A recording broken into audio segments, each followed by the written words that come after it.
work on I think, orchids and various other species. And he's agreed to put a little bit of a wetland twist on it for us and speak of some species that are very dear in Minnesota's and wetland areas. So with that, I'll let you take it away. Oh, and then next month we have, maybe Jeff, do you want to speak about who is speaking next month? Sure. In the April forum, Darren Dyschel with SEH will be talking about the Superior Mitigation Bank, which is one of the largest mitigation banks in the U.S. at 25,000 acres. He'll be talking about hydrology, vegetation monitoring, some preliminary results, and some bigger policy issues involved with that giant bank. So check out all the latest on the website. So, thank you. Thanks. And thank you everybody for inviting me to talk here. It's interesting. It was an interesting exercise for me to think about my work specifically in regards to wetlands. Although what I'm going to talk about today is a little more general, and I'll talk about some non-wetland species.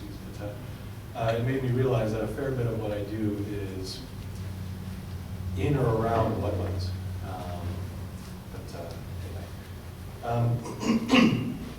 Yes, I am the Curator of Endangered Plants at the Arboretum out in Chaska.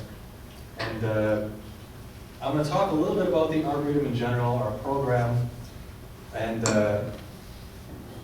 as well as touch on conservation of public gardens in general. Talk a little bit about our program, what we do as far as individual species preservation, some of the species that we're working with, as well as some of the ongoing projects that we're doing, which include seed banking and some rescue operations. Some of the things that we have to consider while we're doing this work that we're doing.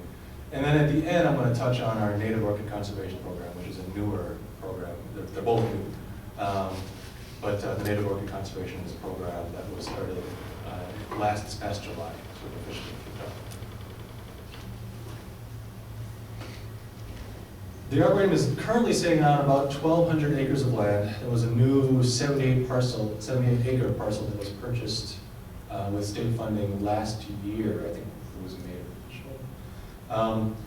And that's on the north side of Highway 5, for those of you that have been to the Arboretum. It's kind of surrounding the HRC. That is, it's called the Lake Tamarack property. There's a lake there. It's going to be an area that's open to the public. Part of the conditions for getting this funding from the state was that it would be open for recreational use to the public. And so we are doing a wetland prairie restoration there.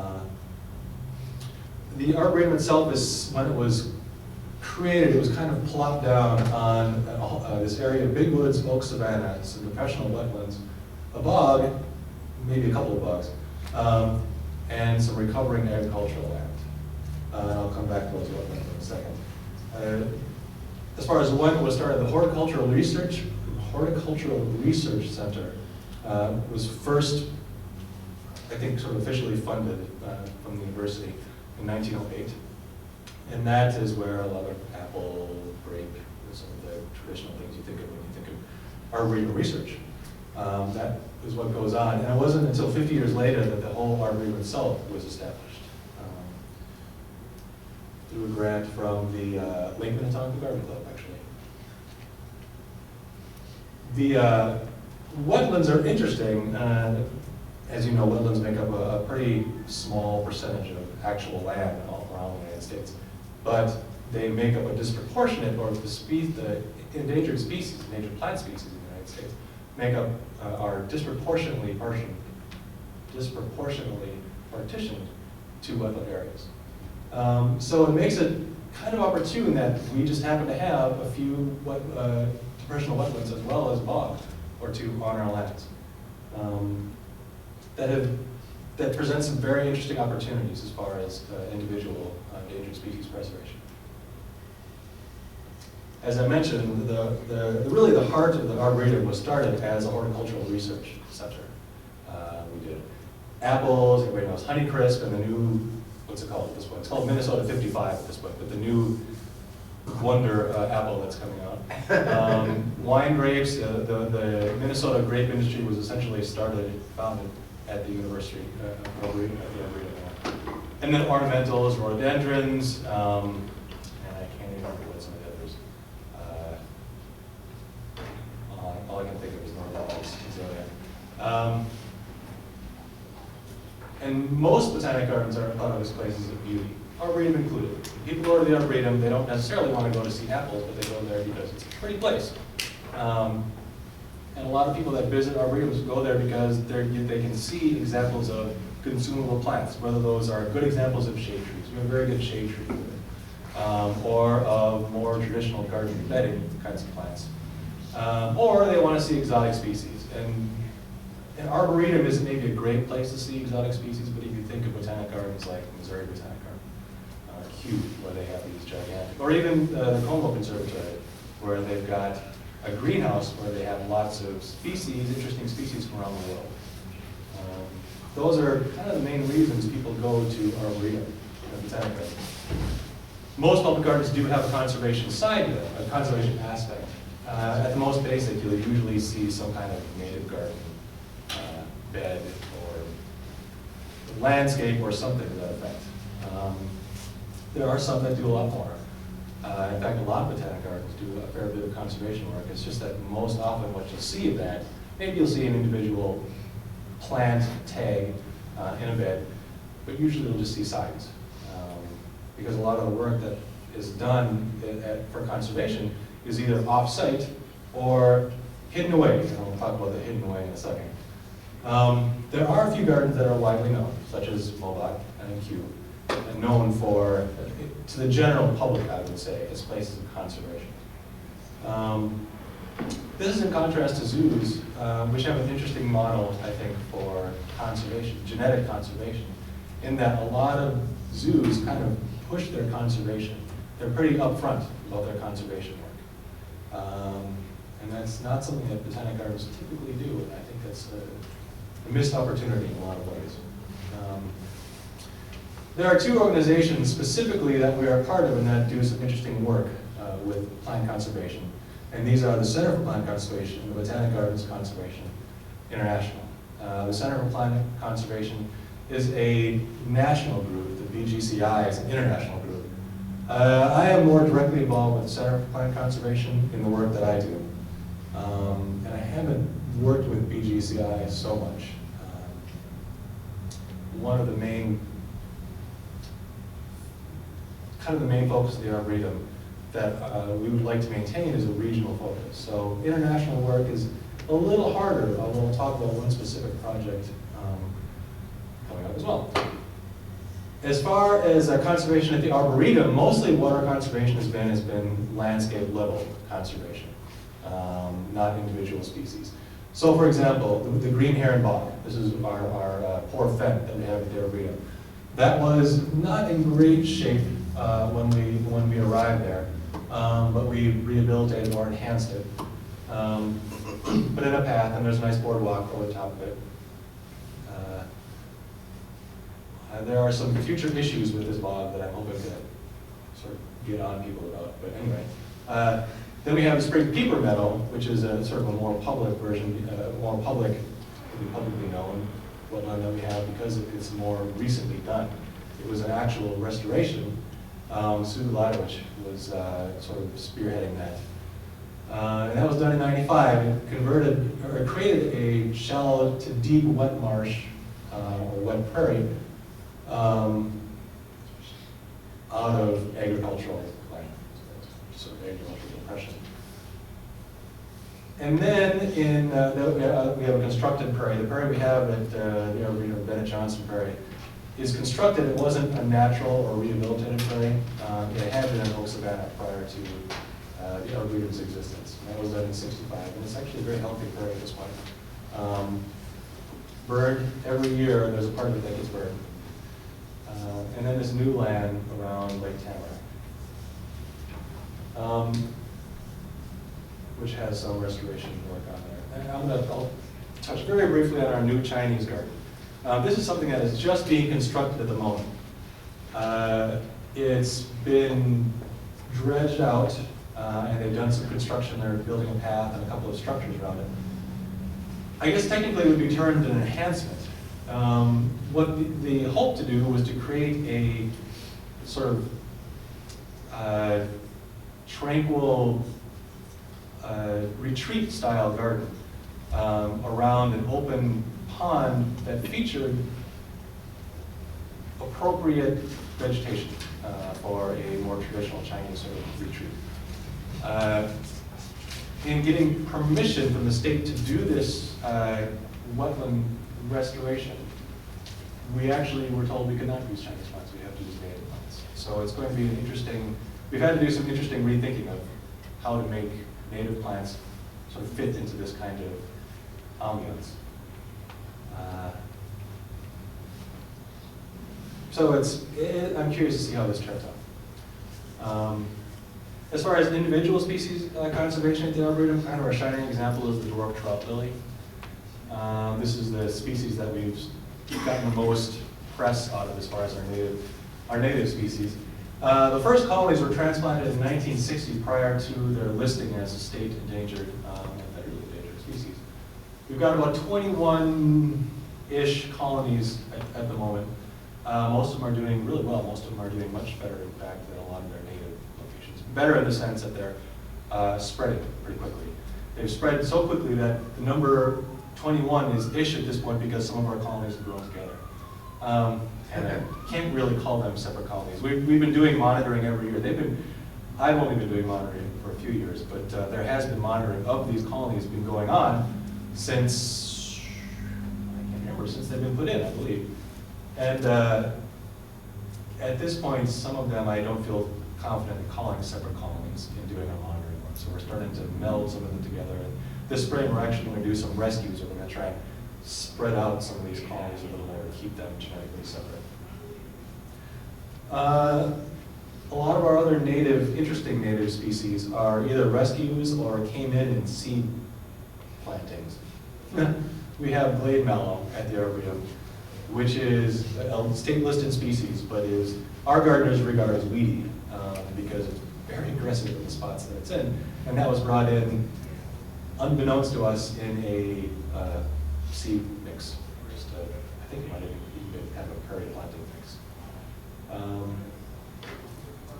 And then we have these rescues, and a lot of our rescues, a lot of the interesting rescues are orchids. All of the lady slippers that we have at the Arboretum, which include showies, the big and small yellows, and the ramset. These are all rescues that have been done.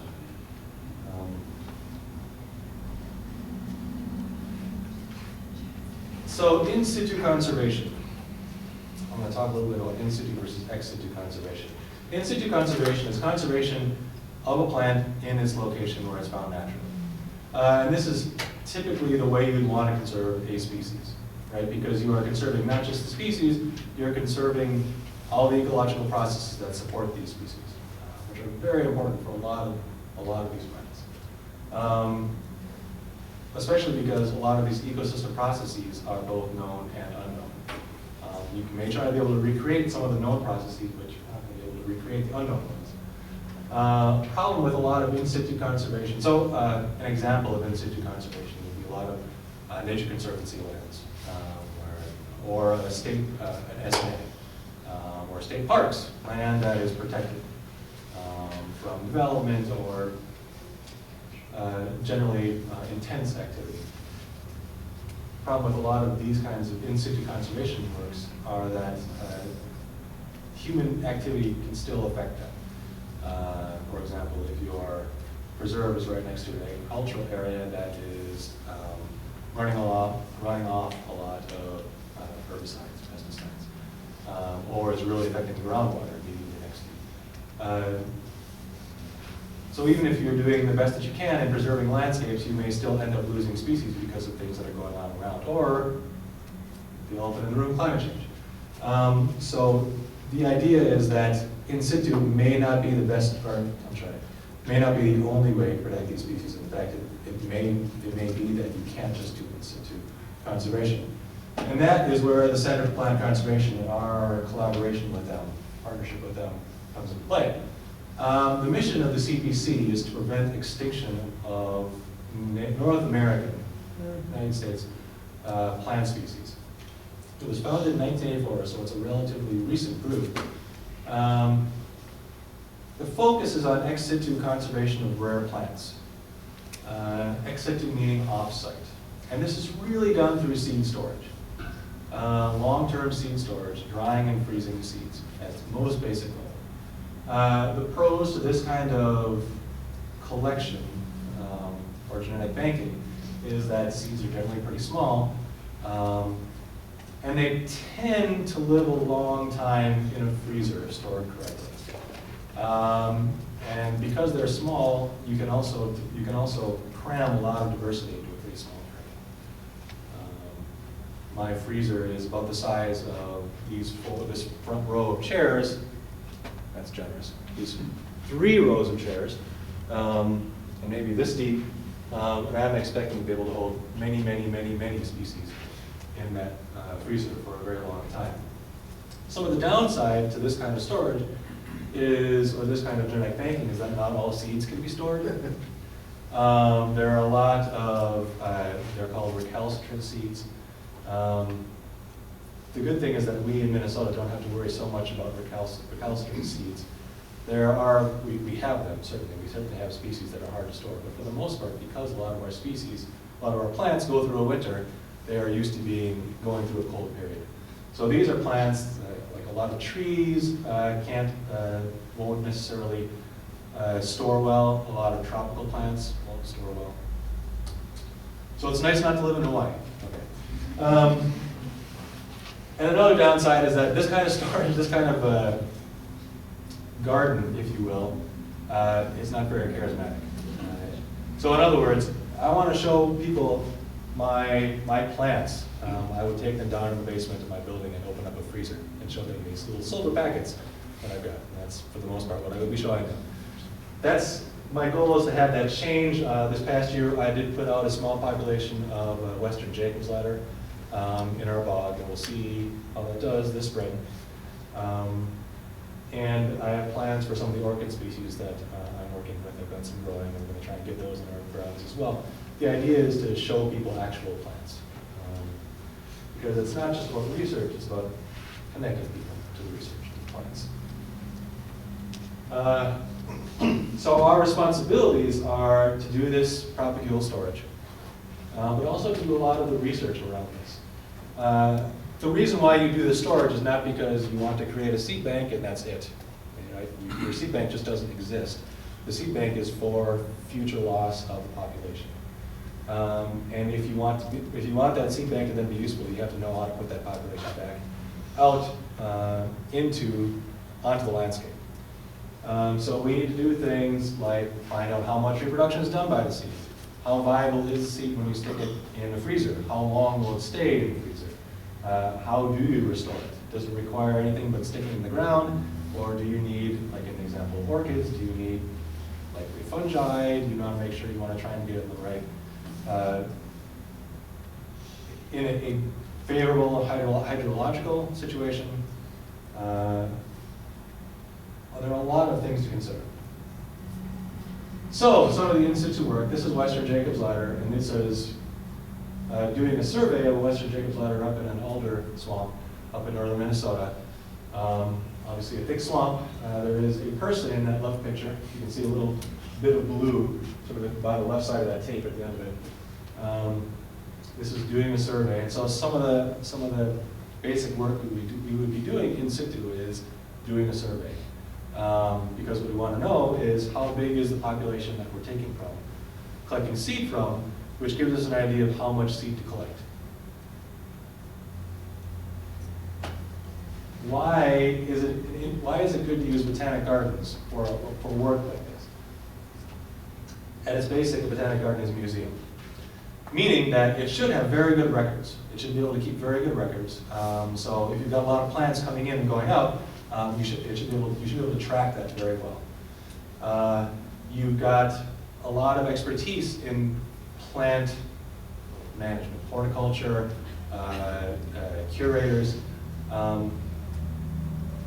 being able to grow these plants as well as display them and you have a public that's already visiting your arboretum, your botanic garden, to educate them, inform them about both conservation and about the endangered species that you're working with.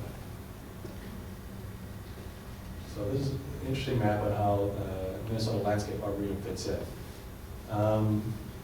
This is a location of all of the, as of a couple of years ago, all of the CPC Botanic Gardens, participant Botanic Gardens. And this is where Minnesota is. And one of my goals for the Minnesota Landscape Arboretum is that there's this big gap that's not covered in northern Midwest. And I would like Minnesota to fill that gap if possible. We're already doing some work in Wisconsin, and there is a population on Hardy Peak of one of our species that I would like to get my hands on at some point. So at some point, will be making treks out of state, out of Minnesota and Wisconsin area. These are the 7 species that we're working with for the CPC. This is just a list. I'll go through these species with slides and pictures. Gives you an example. It's a fairly small, sort of in the grand scheme of things, it's a fairly small number of species, but it certainly gives us plenty to work with. Kittentails. This is a prairie species that it just happens to have what we think historically was its largest center of population right where the Twin Cities was plopped down on, which is unfortunate. But it does mean that this is one of the better species as far as local folks being able to see an endangered species without having to travel too far. It's probably the most common of the species, CPC species that we had responsibility for at the Arboretum. It's geographically spread across a bunch of states, so it's going to be a little bit harder to collect. Some of the species that we're working with, I've already visited all of the populations in just the span of a couple of years. So that's easy. This is going to be harder. I do have 4 populations of this bank, either partially or completely banked so far, in the sort of Minnesota region, at least. And there's Iowa golden saxifrage, which is a species that's kind of got this disjunct nature to it. It's found in the driftless area down in southeastern Minnesota, northeastern Iowa, and then up in arboreal areas way up north. It's found in these very interesting algific slope locations down in the driftless area, where it's these small little talus slopes that have little cave openings up at the top of them that have cold air that kind of just sort of pour out and create these almost boreal little microplanets. And this is the only species that I haven't visited yet. Because all these locations are kind of fragile, it's been interesting trying to figure out how to get permission to see some of these sites. And the dwarf trunk lily, which is one of our species at the Arboretum. It's restricted to a very small region. This is a Minnesota endemic. It's not known to set viable seed. That being said, we had kind of a banner year as far as flowering last year, and a bunch of capsules were produced. I collected a bunch of what looked to be seed, and have tried to propagate them. Nothing to report yet, nothing's happened. So it's entirely possible none of them are viable. And I didn't get much at all from what I did collect. But I'm hopeful that we'll get something. So this is one of these species that it would be hard to traditionally do as far as a seed bank program. But because we at the Arboretum just sort of happen to have this large set of colonies already, we're actually well on our way for banking this species. We plan to bring in more colonies. This is not a wetland species per se, but it is found on floodplains near a lot of rivers. It's found along the Cannon River watershed down in the counties Rice, Goodhue, and what's the other one? I'm forgetting the third. Anyway, it's found all along this watershed. The supposition is that it likely started, sort of genetically originated up towards the top of this watershed, and has just been kind of, as parts of banks slough off into the river, they spread down the watershed, maybe even up and down the watershed a little bit, and vegetatively. We found that we have one of our colonies at the Arboretum is kind of on this precarious bank next to a stream that's been sloughing off, and we've been watching that, and these plants will survive falling down off this sloughed off sort of slope. And we also found a brand new colony at the Arboretum this past year that we have no idea how it got there. Nobody has any record of putting any plants there, so it's interesting. We're learning some new things about this plant. Okay, a wetland species. Fastest local. This is a Wisconsin endemic that we're working with. It's restricted to sandy lake edges in these series of lakes in Wisconsin that have highly fluctuating levels, but regularly fluctuating levels. We have one population bank that visited 2 locations last year. One location had a lot of plants, thousands and thousands of plants. But the second location that I was hoping to collect from, which had theoretically millions of plants, was the lake had previously been down to about 10% of its highest level. By last year, it was back up to its highest level. So this population was entirely gone, completely gone, underwater. Which is unfortunate as far as creating a seed bank, but which is really interesting as far as potential future study. This is a lake that goes through this cycle, where 10 years ago, 15 years ago, I think, the history of this lake was that it had been at these high levels before. So this species is used to being inundated for several years, then coming back. So it'll be really interesting to do a study when this population comes back, when the lake level goes back down, to look at how quickly the population recovers.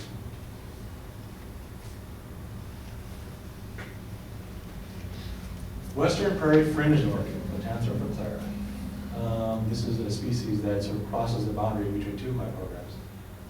This endangered species work and the native orchid work. This is an orchid that is found in a lot of states. It has a very large range across both Canada and the United States.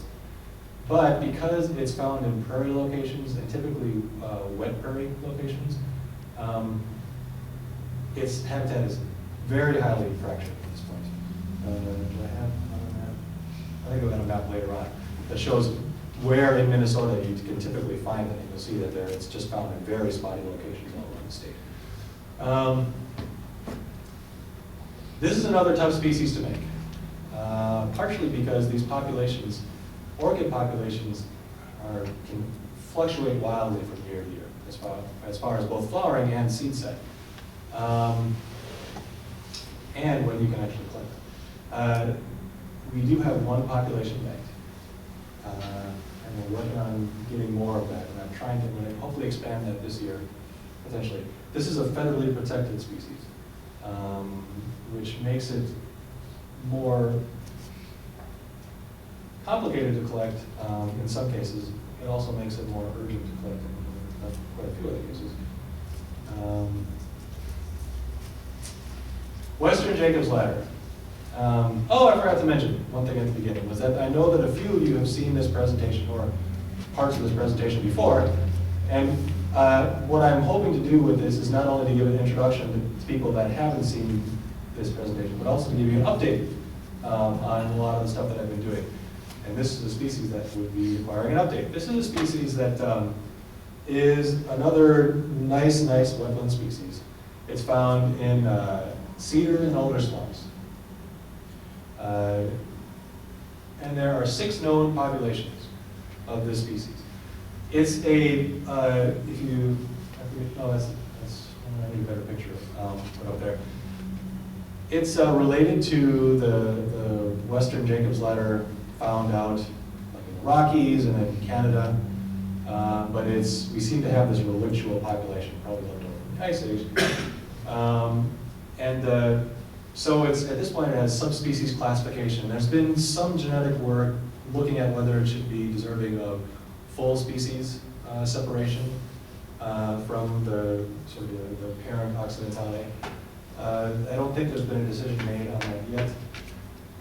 As far as the 6 known populations, I've banked 3 so far, 2 completely, 1 partially.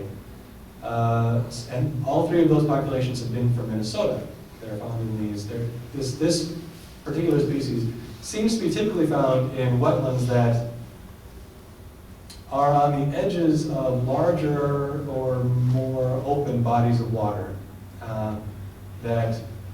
And it really seems to favor fluctuating canopy levels. So where you'll find it is, you'll find it in cedar and alder swamps, but you'll find it right on the boundary of those cedar and alder swamps. You'll find it a little bit to the inner side of these cedar swamps. You'll find it a little bit to the outer side of the alder, in the alder swamp area. But it seems to really like this boundary. And the guess is, my guess is, and I think some other people's guesses too, is that these boundaries fluctuate around these water areas. The water will sort of come up and down and will push the cedar back and forth. And that pushed area back and forth is what the Polemonium really likes to colonize. What will happen is, we found in our work over the past couple of years with the species, that this is a very aggressive vegetatively propagating species. In 1 year, growing these things in a pot, even like in a little 4-inch pot, it will, from seedling in 1 season, cover that entire pot with rhizomatous growth. So when you go into the forest in these populations, you'll see plants. You'll see a lot of plants kind of around, none of them flower.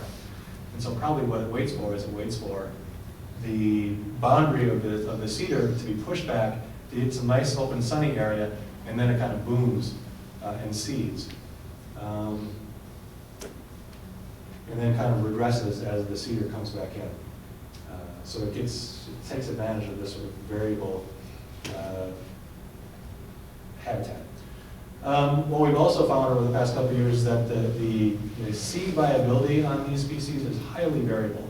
From one population that I collected, I got about 50% germination on seeds, and from another population, I'm getting about 6% germination, viable seed, which is very relevant if you're trying to create a seed bank. If you're trying to create a highly diverse seed bank of seeds,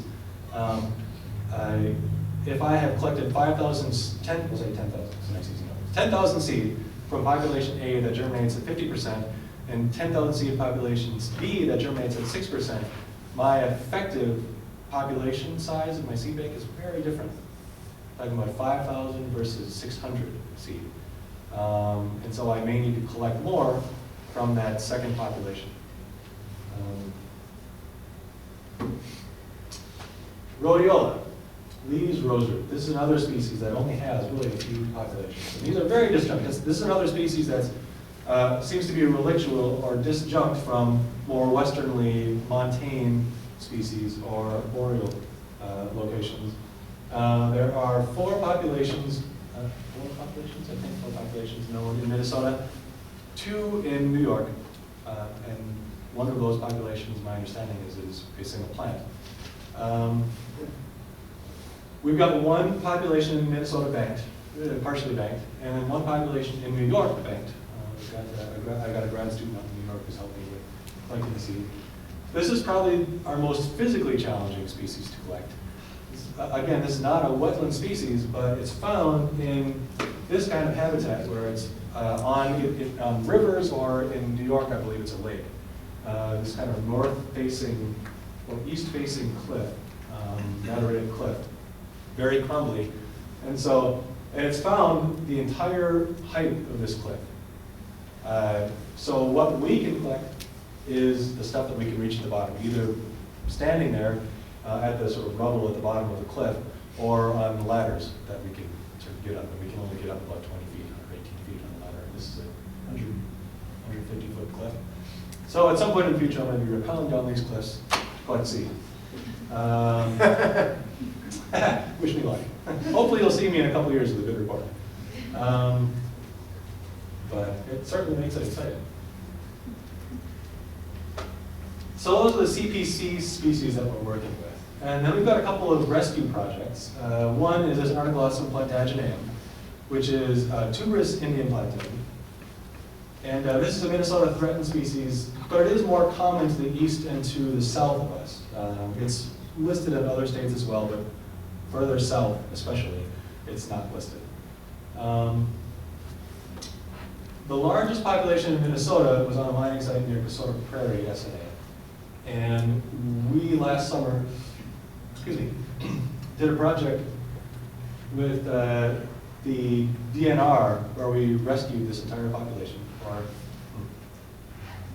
as much of it as we could find,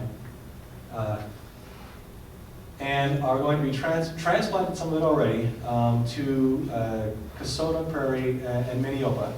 We're going to do an experiment, an observational experiment at Minneopa, because there are buffalo there. And one speculation is that maybe this species needs that kind of disturbance. And so we'll see how they react to being put around buffalo again. And we collected seed from this population. We had to do this all in one summer. We thought we would have a couple of years to do this project, and so we were going to collect seed for a couple of years and then do our transplant at the end of it. But we found out that we only had 1 year, so we collected seed and then transplanted at the end of the year. It was interesting. We ended up with a lot of seed. It's not let me not sound pessimistic. I'm still hoping for good germination from this population. So far, we haven't gotten great germination, but we're still working on that. We did bring a lot of plants to the Arboretum to clean. We're going to start another population at the Arboretum as well, kind of a backup population. The idea being that we would put the seedlings that we'd be creating out in these other two locations, create a population at the Arboretum. We did bring some of our transplants that we pulled back to the Arboretum because in some of the locations that we pulled them from, they were wetland areas, and there was some reed canary grass in those plugs, and so we bare rooted those plants. So this is the range that it's found in. It's a pretty big range. This is one of the adult plants, although one of the things we discovered with this is when we brought them back to the Arboretum and bare rooted them, is that this is not a plant, this is several plants. Each one of the flowering stems is its own plant. And at the base of this collection of plants, there is a whole bunch of little vegetative plants as well. So it reproduces vegetatively by corms. There were two subpopulations at this location. One was a wetland population, a little sort of ephemeral marsh, shallow, not really a shallow marsh, seasonal wetland, and the other one was in an upland area. The wetland area, they were very different subpopulations. The wetland area subpopulation flowered much longer, the plants were much bigger, and seemed to produce, at this point, all of the viable seed we've been able to find. We have yet to get good viable seed from what we collected from the upland population. I don't know if that's, we're not sure why that is. I don't know if it's a matter of when we collected, if we just lost a lot of seed because these are wind dispersed plants. Yes? There were no specimens of this on the Kasota Prairie SNA? Nope, which is also interesting. Because it makes it a little bit of a crapshoot that we're going to be successful with this kind of rescue.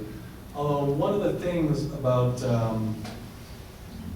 this kind of rare plant rescue in general is that it's not the sort of thing that you pot up a bunch of plants, throw them in the ground, and walk away. A lot of rare plant rescues involve continual work year after year, sort of resupplementing populations with propagated plants until you finally reach either a critical mass or a critical kind of temporal mass, where you kind of build up a seed bank of sorts, where the population can reproduce on its own, sustain itself. So we'll see. There are a lot of interesting differences between this upland and wetland population. And it's going to make it interesting to see how these transplants are going to survive. In the Kasota Prairie, which is mostly upland, we did try to pick depressional areas at Kasota, but there was a pretty big insistence that we move it to Kasota, even if there wasn't a wetland area, just because it was essentially adjacent to this mining site. And I was concerned about keeping genetics.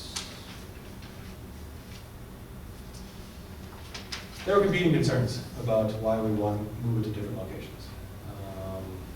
But one of the things I was kind of insistent on was that we create a backup population at the Arboretum, because we do have some good depressional kind of prairie areas at the Arboretum that I'm hoping we'll be able to manage more closely.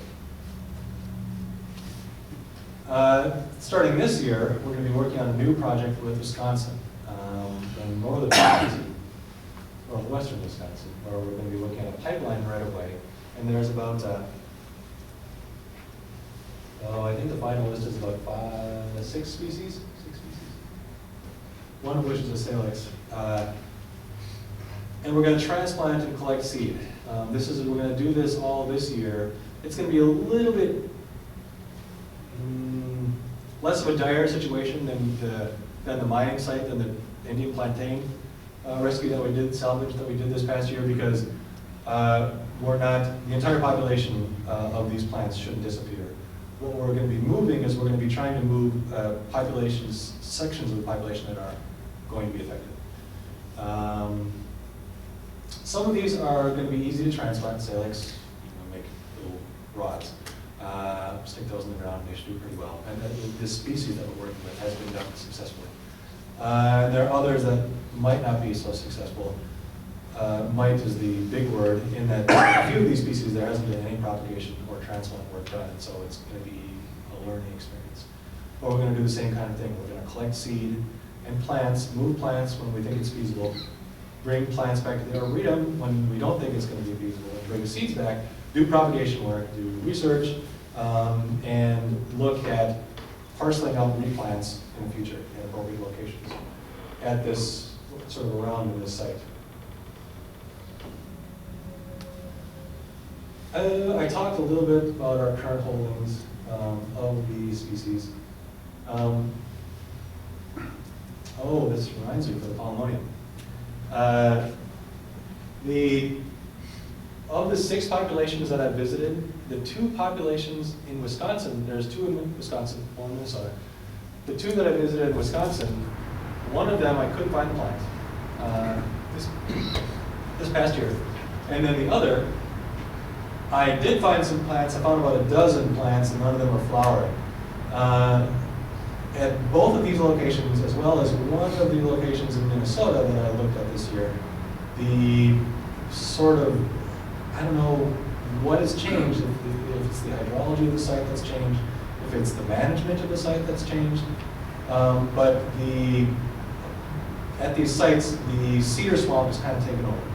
And the gaps where you're more likely to find this plant flowering have started to disappear. The one site in Minnesota, it's still at an okay spot, and it's kind of near a water area that probably will at least maintain some of the population. But these other 2 in Wisconsin are not very near open water areas, or at least where the populations are supposed to be found. They're not very near these open water areas anymore. The canopy is really closed up.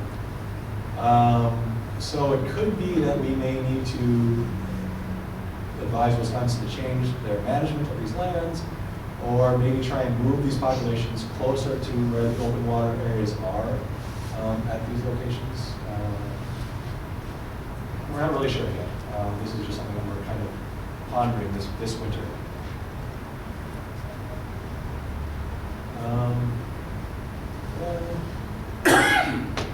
All right. For our current holdings, this is kind of the process we go through when we work with our plants, when we bring seeds in. We collect them, we clean them, we store them, and then we test them. Right? Because once we bring them in, it does us no good to stick them in the freezer and ignore them for 50 years and expect that when we pull them out, they're going to be okay. So we have to test them over time and see, kind of learn to anticipate when we think they're going to disappear so we can go back out and recollect when necessary. Or what I'm hoping is I'm hoping to kind of create, I wish I had kind of a flow chart here, create kind of a shortcut in that what I would like to create is I would like to make a rare plant garden at the Arboretum. That's this kind of walled garden where I have some wetland areas, some upland areas where I've created populations, I've created beds of individual populations of plants that if we need to, that I would keep from genetically crossing until we potentially need those genetics. And then cross and produce seed from within the population of those banks. So that way, if the population does disappear and it turns out our seed has gone bad, we can at least recover some of the genetics. Which gets into this idea of increasing accessions. So assuming you know what species you want, there's two real concerns when you're trying to create these seed banks. One is to create a genetically diverse holding, and the other is to get enough seed. But not so much that you're decimating these populations you're trying to save. Right? Don't want to over-collect. This is that map of a lot of locations of the Western Prairie Region. Very splintered in Minnesota. Climate change models predict that basically the idea is some parts of Minnesota are going to look like other parts of Minnesota in the future, or parts of other states. And the idea is then that we want to try and have enough genetic diversity so that we can replace a population from northern Minnesota into an area that maybe in the future will look like what northern Minnesota looks like currently. Does that make sense? We want to try and anticipate some of these habitats moving around and be able to put genetically, sort of assuming that plants adapt to their locations and carry that in genetics as well. Move genetics with these locations. As far as sampling goes, there is some extinction risk when you sample from plants. There's Eric Mendes did this study where he looked at the extinction risks on seed collection. And the idea is that these two in red you don't have to worry about. Either there's, for some species, there are going to be no risk no matter how much you sample. And these are typically the non-rare plants. Like, for example, Kentucky bluegrass. Do you have to worry about how much seed you're going to collect from the Kentucky bluegrass line? No, because you're not going to change any genetics. You're not going to change it. You're not going to get rid of Kentucky bluegrass. Others, they're going to go extinct even if you don't sample them at all. And so in both those cases, the idea is sample, collect as much seed as you can. And then there are these other two sensitive risks, ones that are at some risk initially from collecting and ones that aren't at some risk. And so, but by collecting, you may introduce some risk. The official CPC recommendations are 50, you're supposed to collect seed from 50 individuals from 50 populations, which is a crazy number of populations. Especially considering for two of these species that I talked about, we only know 6 populations. The idea is that, well, so we've got to come up with some kind of rule to collect seed. And with species that have low population numbers, what we've generally settled on is that collecting 10% of the seed in 10% of the available years is generally safe. 50% of seed from 50% of the years is unsafe. So you want to try and, the idea is you want to sample in a low intensity, kind of more frequently. So you're sampling on the safe side, but you're still collecting frequently enough that you are getting a good genetic diversity. By doing this, you're at least getting as much of the genetic diversity as you can, even if you're not able to hit 50 populations of any particular species.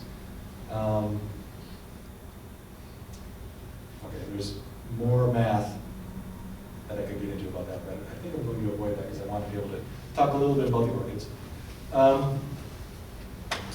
Moving beyond on the listed species. So one thing that's interesting at the Arboretum, my title is Curator of Endangered Species, but I'm really the only person at the Arboretum who's looking at individual species, native species preservation.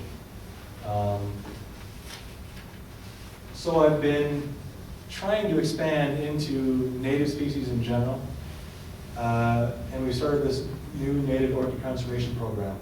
A funny story about sort of the interesting inertia at the Arboretum as far as native plants goes. Even though we do have native plant gardens,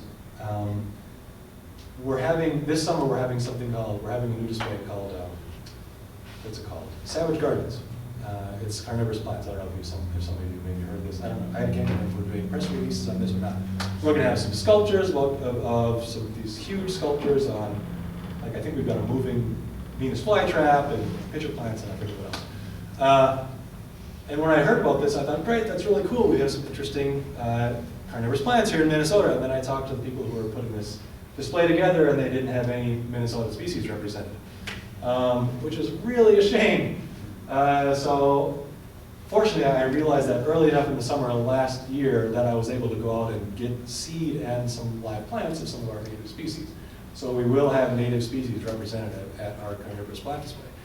But it's kind of it's interesting to think that somebody needed to tell people at the Arboretum that we have native plants, native carnivorous plants, and that we should display them.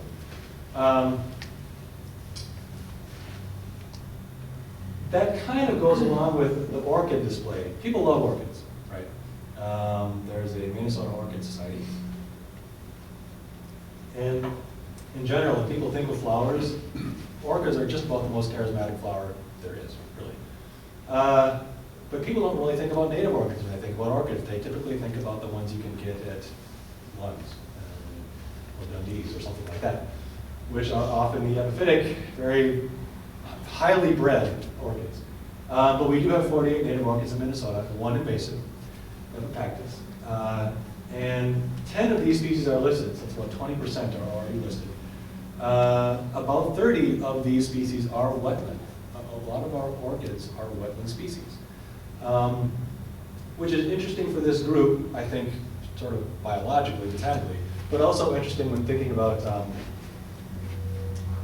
how people get to see orchids. A lot of the wetlands that you'll find these